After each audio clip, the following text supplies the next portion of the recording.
Hi, my name is Sam and welcome back to my channel Sam English Online। अपने बारे में बता देता हूँ। मैं काफ़ी समय तक मल्टीनेशनल कंपनीज के साथ मैंने काम किया और पिछले 8 सालों से I have been teaching English for absolutely free. मैंने अपना ये चैनल स्टार्ट किया है। अब मैं दो फैक्ट्स बता देता हूँ आपको इंग्लिश के बारे में। एक्चुअली इंग्लिश मैं समझता हूँ दुनिया की सबसे ज़्यादा इजी लैंग्वेज है सीखने के लिए, क्योंकि मुश्किल से 100 से 150 ही सेंटेंस हैं जिनका लॉजिक आपको समझना है।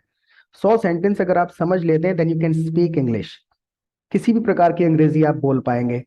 दूसरी चीज ये है, इंडिया में आप हैं और अच्छी बात यह है, इसका बेनिफिट आपको ये मिलता है कि आपको वोकेबलरी की कोई प्रॉब्लम नहीं है, क्योंकि जब हम हिंदी में बात करते हैं तो लगभग 70% हम इंग्लिश के ही शब्द इस्तेमाल करते हैं। तो आपको वोकेबलरी में कोई प्रॉब्लम नहीं आएगा, कि यूजुअली सारे वर्ड्स के मीनिंग आपको पता है। सबसे बड़ी समस्या कहाँ पर आती है लोगों को, कि हम इंग्लिश समझ तो लेते हैं लेकिन जब बोलने की बारी आती है तो सेंटेंस स्टार्ट नहीं होता जस्ट बिकॉज आपने आज तक स्टार्ट किया ही नहीं। वोकेबलरी की वजह से आप स्टोरीज बना लेते हैं कि सामने वाले ने एक सेंटेंस में 3 वर्ड बोले हैं, तीनों वर्ड का मीनिंग समझ में आ गया, उससे स्टोरी बना ली कि शायद ये कहना चाह रहा है। समझ आने का तात्पर्य ये है। लेकिन जब स्टार्ट करना होता है तो आपको ग्रामर, कंस्ट्रक्शन, सारी चीजों का ध्यान रखना होता है, वहां अटक जाते हैं। और उसके लिए मेरे पास में सॉल्यूशन है। हम यहाँ पर स्टोरीज बताते हैं। स्टोरीज एक सिचुएशन ली जाती है, उस स्टोरीज में हम बहुत सारे सेंटेंसेस बोलते हैं और उन सेंटेंसेस की हम प्रैक्टिस करते हैं, उसका ग्रामर समझते हैं, उसके कंस्ट्रक्शन के पीछे क्या लॉजिक है, लॉजिक को समझते हैं। सो मेरे साथ प्रैक्टिस करते चलिए। I am giving this guarantee, if you watch this video till the end it will definitely benefit you for your entire life. पूरी जिंदगी आपको ये लेसन याद रहेगा और कहीं ना कहीं आपको ये बेनिफिट देगा। और अगर आप पहली बार मेरे चैनल पे आए हैं so don't forget to subscribe and like the video. Like कर लेना और सब्सक्राइब कर लेना, क्योंकि मैं हर घंटे पे इंग्लिश के शॉर्ट्स डालता हूँ। शॉर्ट्स में कुछ ना कुछ इंग्लिश की इंफॉर्मेशन होती है, कभी word meaning, vocabulary, basic sentences. तो जब भी आप यूट्यूब पर आएंगे नोटिफिकेशन मिलते रहेंगे आपको। शॉर्ट देखते रहना, अंग्रेजी सीखते रहना, और प्रैक्टिस के लिए आप मेरे चैनल पर जाइए, बहुत सारे प्रैक्टिस सेशंस आपको मिल जाएंगे and you will become perfect. Maximum 15-20 session आप देख लेंगे, देन आपकी जो हेजिटेशन है सेंटेंसेस को स्टार्ट करने की वो खत्म हो जाएगी। You will be speaking English fluently if you watch at least 15 sessions. This is my commitment and guarantee to you. Okay, मैं अपनी स्क्रीन शेयर कर देता हूं। आज हम एक स्टोरी बताएंगे अपनी फ्रेंड की। बड़ा दुखी रहता है बेचारा। Let's start now. देखिए, सीखने का तरीका बिल्कुल सिंपल सा है, मैं आपको बता देता हूं। जो भी हिंदी में चीज मैं बोल रहा हूं, सबसे पहले आपको उसके लॉजिक को समझना है, मैं कह क्या रहा हूं। ट्रांसलेट करने की कोशिश करनी है अपने शब्दों में, इंग्लिश में बोलने की कोशिश करनी है, जिससे आपको आपका लेवल पता चलेगा। फिर करेक्ट करके तो हम स्क्रीन पे लिखेंगे ही। कोई गलती अगर आपने की होगी तो वो सुधरती चली जाएगी और याद होती चली जाएगी। ऑलराइट, सपोज आपको किसी को बताना है मेरा एक दोस्त है, आई हैव अ फ्रेंड। मैं उसके घर गया था। आई हैव अ फ्रेंड तो सिंपल पता है ना, आई हैव मतलब है, आई हैव अ फ्रेंड। मैं उसके घर गया था। आप बनाने की कोशिश करिए, मैं उसके घर गया था। पास्ट टेंस बता रहे हैं हम। I went to his home. I went इसलिए लगाया है, गो का सेकंड फॉर्म है, go went gone. Second form है क्योंकि पुरानी बात बता रहे हैं। I went to his home, मैं उसके घर गया था। वह बहुत दुखी था। वह बहुत दुखी था। आप इसको कैसे बनाएंगे?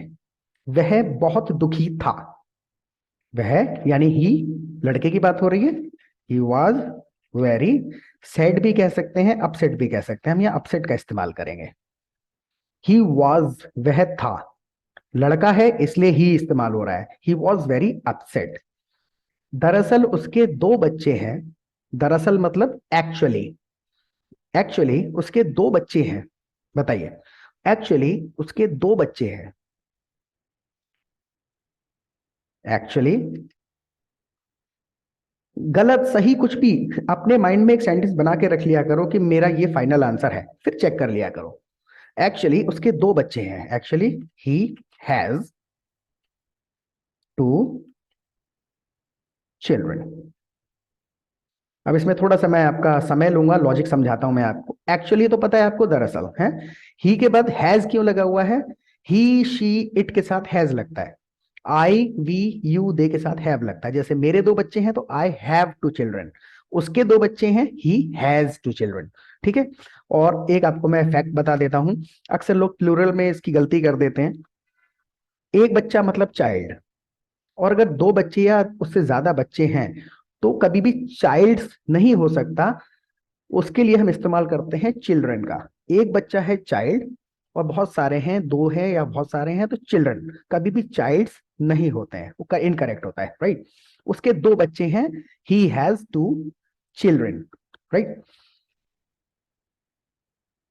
उनमें से एक बीमार है, उनमें से एक बीमार है, उनमें से एक बीमार है, वन ऑफ देम। उनमें से ना, एक उनमें से, of them, one of them is sick. उनमें से one of them is sick. उनमें से का मतलब है वन ऑफ देम, उनमें से एक, one of them is sick. वो डॉक्टर के पास जाना चाहता है, वो डॉक्टर के पास जाना चाहता है। हिंदी में ऐसे ही बोलते हैं हम इसको। मेरे शब्दों को वर्ड टू वर्ड ट्रांसलेट मत करिए, शब्दों को समझिए, और अगर इसका रेडीमेड सेंटेंस भी है तो बोल दीजिए। इंग्लिश में मैं थोड़ा इजी करके देता हूं आपको। वो डॉक्टर के क्लिनिक पे विजिट करना चाहता है। He wants to visit the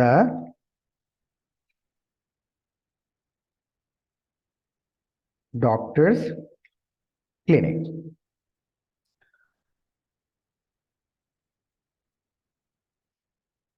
अब देखिए इसके पीछे का लॉजिक क्या है। ही वांट्स टू, वो अगर कुछ काम करना चाहता है, ही चाहता है, वांट्स एस लगा दिया है क्योंकि ही है। ही शी इट के साथ एस लगता है किसी भी काम में। ही वांट्स टू, क्या चाहता है वो, he wants to visit the doctor's clinic, right. लेकिन उसके पास पैसे नहीं है, लेकिन उसके पास पैसे नहीं है। लेकिन का मतलब बट, लेकिन उसके पास पैसे नहीं है, बट उसके पास नहीं है। ही लड़का है, has no money, he has no money.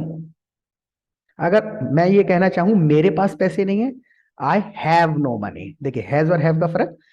ही है, ही हैज इसलिए है, ही की जगह मैं होता आई हैव लग जाता, I have no money. He has no money. मैं उसकी मदद करना चाहता हूं, मैं उसकी मदद करना चाहता हूं। आप बनाइए, मैं उसकी मदद करना चाहता हूं। आप कुछ काम करना चाहते हैं, आई वांट टू, और क्या चाहते हैं आप, I want to help him. मैं उसकी मदद करना चाहता हूं। वह मुझसे पैसे नहीं लेता, वह मुझसे पैसे नहीं लेता। वह कुछ काम नहीं करता है, वह मुझसे पैसे नहीं लेता। बनाइए, ही डजेंट। डजेंट मतलब नहीं करता है कोई काम, डू के साथ नॉट और लगा हुआ, ही डजेंट।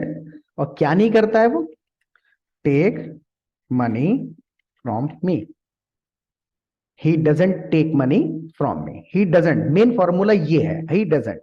कुछ भी लड़के की बात बता रहे हैं, he doesn't, I want to. इस प्रकार के ये फॉर्मूले होते हैं 100, मैक्सिमम 100 सिचुएशन हो सकती हैं। ये फॉर्मूले आपको मैं रटवा दूंगा और इनके आधार पे आप काम तो कितने भी बदलते रहोगे। जैसे कि वह नहीं दौड़ता है, ही डजेंट रन। वह पढ़ता नहीं है, ही डजेंट, डजेंट के आगे काम लग जाएगा, ही डजेंट स्टडी। और अगर मतलब आपको बताना आगे एक लड़का कोई काम नहीं करता है, ही डजेंट के आगे काम बदलते चले जाएंगे। Getting my point. There are not more than 100 sentences. Those are used in daily conversation and it is not very much difficult to be familiar with them. If you watch my 15 sessions, you will automatically get used to it. All right, देख लीजिएगा। और अगर ये भी video एक बार में समझ definitely नहीं आएगा, 2-3 बार देखेंगे तो इसमें जो भी सेंटेंसेस यूज हुए हैं इनके पीछे का ग्रामर ऑटोमेटिकली दिमाग में घुस जाएगा। I am giving you the guarantee. Okay.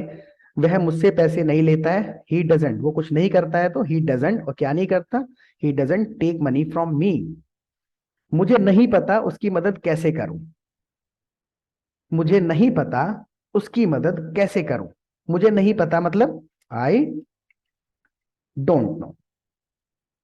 अब देखिए सिंपल सी आपको एक बात इसमें समझ में आ रही होगी कि सारे ही सारे छोटे छोटे सेंटेंसेस होते हैं। जो भी व्यक्ति फास्ट इंग्लिश बोल रहा है, फ्लुएंट इंग्लिश बोल रहा है, कुछ भी नहीं कर रहा, छोटे छोटे सेंटेंसेस ही हैं।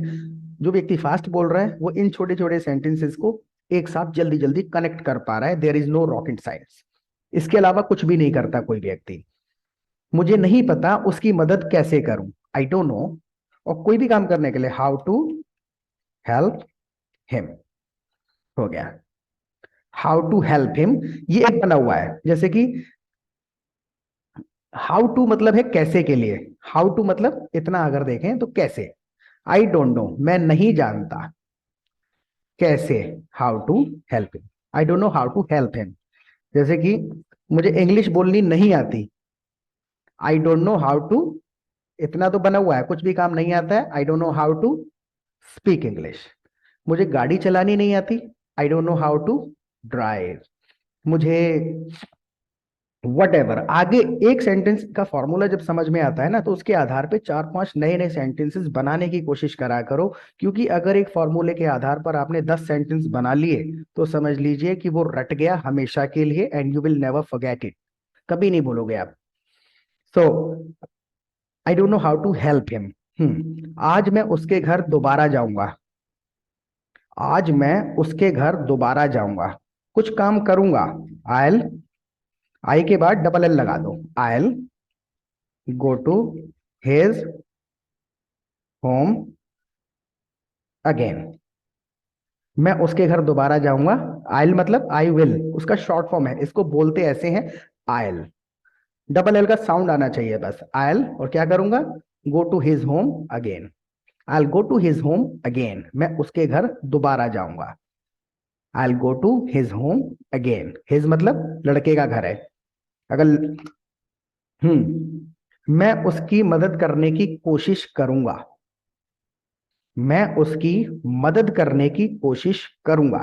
बड़े बड़े सेंटेंसेस सुनने में है, लेकिन एक उस इस बड़े सेंटेंस में क्या होगा, दो तीन छोटे छोटे सेंटेंस बनेंगे। मैं उसकी मदद करने की कोशिश करूंगा। क्या करूंगा मैं, आई विल ट्राई। और क्या करूंगा, I try to help him. I try to help him.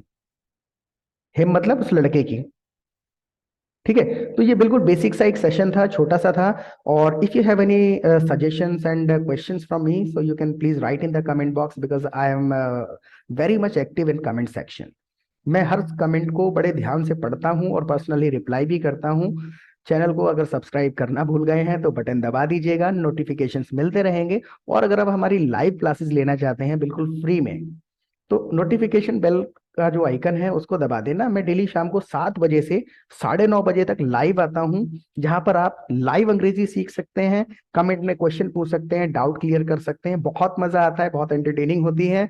और देखने के लिए बहुत बहुत धन्यवाद। It was actually a very amazing session with you. I really enjoyed. What was your experience? Please share in the comment box. Have a good time ahead.